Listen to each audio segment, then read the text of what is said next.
মধ্যপ্রাচ্যে আবারও যুদ্ধের আগুন ছড়িয়ে পড়েছে। টানা তৃতীয় রাতের মতো ইরানে হামলা চালিয়েছে যুক্তরাষ্ট্র। জবাবে একের পর এক ক্ষেপণাস্ত্র ও ড্রোন হামলা চালিয়েছে ইরান।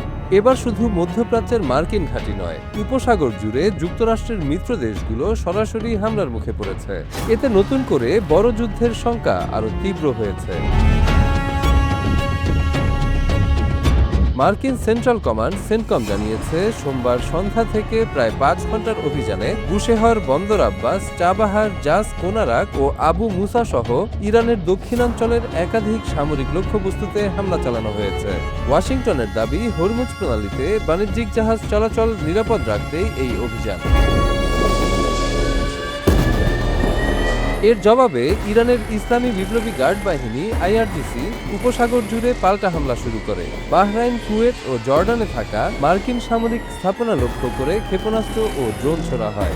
ইরানের দাবি, বাহরাইনে যুক্তরাষ্ট্রের ৫ম নৌবহরের ঘাঁটি, অস্ত্রগুদাম ও যোগাযোগ কেন্দ্রেও আঘাত হানা হয়েছে। হরমুজ প্রণালীতে ওমান উপকূলের কাছে সংযুক্ত আরব আমিরাতের পতাকাবাহী দুটি তেলবাহী সুপার ট্যাঙ্কারেও হামলার খবর পাওয়া গেছে। আমিরাত জানিয়েছে, এতে একজন ভারতীয় নাবিক নিহত এবং আরও ৮ জন আহত হয়েছেন। আইআরজিসি বলেছে, তারা নিয়ম লঙ্ঘনকারী দুটি ট্যাঙ্কারকে লক্ষ্য করেই হামলা চালিয়েছে। কুয়েতে মার্কিন প্যাট্রিয়ট ক্ষেপণাস্ত্র প্রতিরক্ষা ব্যবস্থা, জ্বালানি ট্যাঙ্ক, গোলাবারুদ ডিপো ও যোগাযোগ ব্যবস্থায় ড্রোন হামলার দাবি করেছে ইরান। জর্ডানের আকাশেও কয়েকটি ক্ষেপণাস্ত্র ভূপাতিত হয়েছে। যদিও ইরান বলছে, তাদের লক্ষ্য ছিল মার্কিন সেনা, জর্ডান নয়।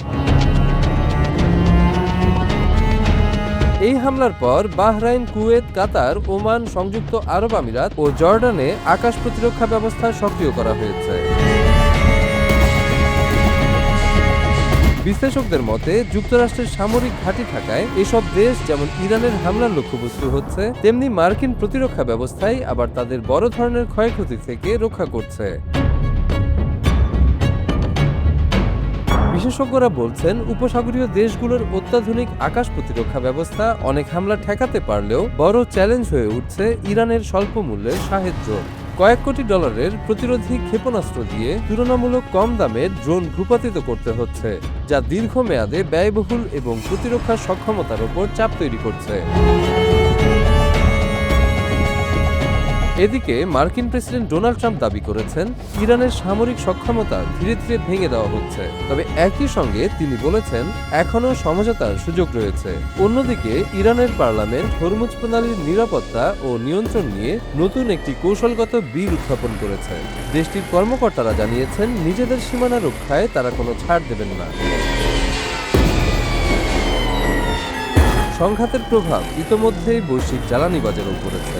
হরমুজ প্রণালী দিয়ে জাহাজ চলাচল অর্ধেকেরও বেশি কমে গেছে। ব্রেন্ট অপরিশোধিত তেলের দামও ৯% বেশি বেড়ে ব্যারেল প্রতি প্রায় $৮১ উঠেছে। কূটনৈতিক চেষ্টা অব্যাহত থাকলেও বর্তমান পরিস্থিতি ইঙ্গিত দিচ্ছে, যুক্তরাষ্ট্র ও ইরানের এই সংঘাত থামার বদলে আরও বিস্তৃত হওয়ার ঝুঁকি এখন বেশি।